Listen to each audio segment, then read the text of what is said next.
Riwayat hidup atau manaqib Sultan Inayatullah. Sultan Inayatullah, masa pemerintahan beliau sekitar tahun 1620 sampai dengan 1637 Masehi di Sungai Tabukan Martapura, dengan gelar Ratu Agung dan Pangeran Dipati Tuha. Silsilah Sultan Inayatullah.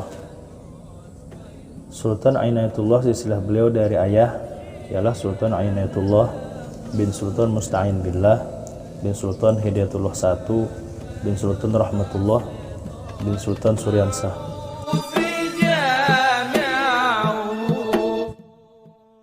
Dan dari ibu beliau Sultan Inayatullah bin Ratu Agung binti Pangeran Demang Mangkubumi bin Sultan Rahmatullah bin Sultan Suryansah. Adapun istri-istri Sultan Inayatullah yaitu 1. Ratu Timbuk binti Raden Arya Papati, 2. Nyai Mastarah binti Tuan Haji Umar, 3. Dayang Putih. Adapun saudara atau saudari Sultan Inayatullah yaitu 1. Pangeran Darat atau Pangeran Dipati Anom Mangkubumi, 2. Ratu Waringin atau Ratu Begawan atau Pangeran Dipati Antakesuma Raja Kota Waringin, 3. Pangeran Arya Antasari atau Pangeran Dipati Tuha, 4. Ratu Hayu atau Raja Tanah Bumbu, 5.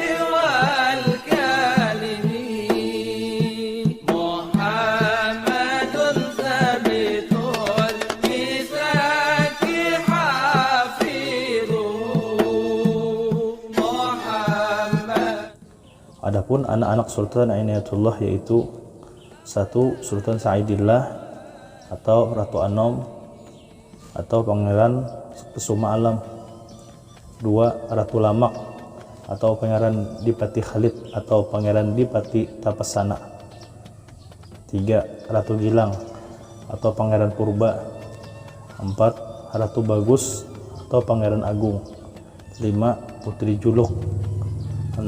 Ratu Sari, 7. Ratu Putri. Sultan Inayatullah bin Sultan Musta'in Billah menggantikan sang ayah yang cukup tua untuk memerintah di Kesultanan Banjar di Sungai Tabukan Martapura. Pemerintahan beliau melanjutkan sebagaimana ayahnya yaitu Sultan Musta'in Billah, yakni berdasarkan hukum syariat agama Islam di Kesultanan Banjar Martapura. Pangeran Dipati Tuha naik tahta Kesultanan Banjar di Sungai Tabukan Martapura sebagai putra tertua, putra mahkota Kesultanan Banjar dengan gelar Sultan Inayatullah, dan beliau lebih dikenal dengan gelar Ratu Agung dan sebagai Mangkubumi, Pangeran Darat dan Kiai Raksa Negara. Masa pemerintahan Sultan Inayatullah Kesultanan Banjar, keadaan masyarakat mulai membaik.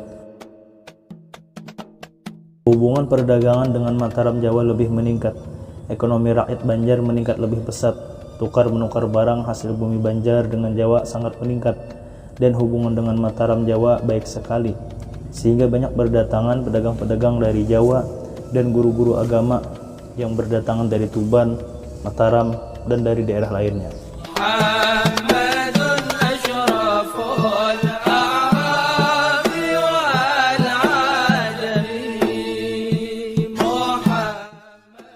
Pada pertengahan masa pemerintahan Sultan Inayatullah di Kesultanan Banjar, sang ayah yaitu Sultan Musta'in Billah di Kesultanan Banjar keadaannya sakit keras.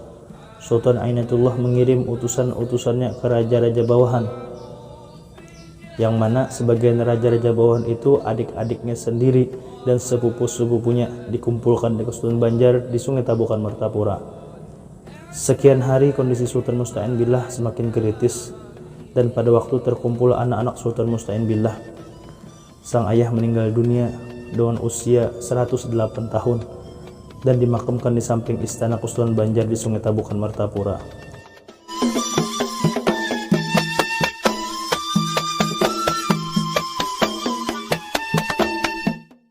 Sepeninggal sang ayah, Sultan Inayatullah dibantu Mangkubumi Pangeran Darat atau Pangeran Muhammad, adiknya sendiri, untuk menyelesaikan masalah Kesultanan Banjar.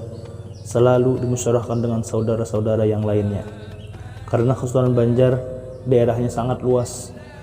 Pada masa akhir pemerintah Sultan Ainatullah banyak terjadi gesekan-gesekan keluarga karena Sultan Ainatullah banyak mempunyai saudara dengan kepentingannya masing-masing dalam melaksanakan roda pemerintahan di Kesultanan Banjar.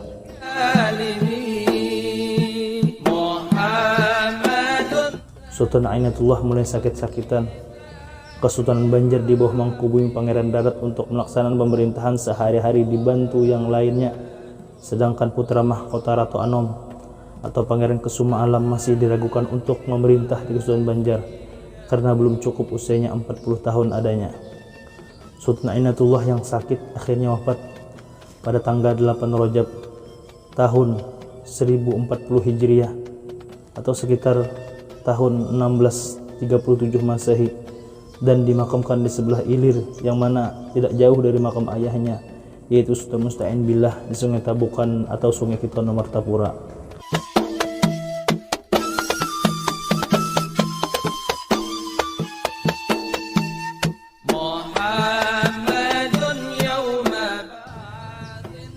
Kesultanan Banjar diperintah Mangkubumi yaitu Pangeran Darat atau Pangeran Muhammad sepeninggal Sultan Ainatullah.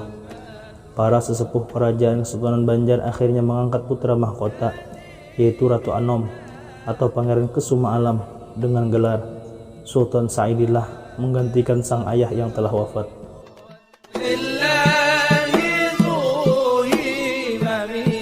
Semoga kita dapat mengambil pelajaran dari sejarah ini, dan semoga para leluhur atau datu-datu pendahulu kita mendapat keampunan dosa-dosanya dari Allah Subhanahu wa taala dan dikumpulkan kita bersamanya di dalam surga. Amin ya rabbal alamin.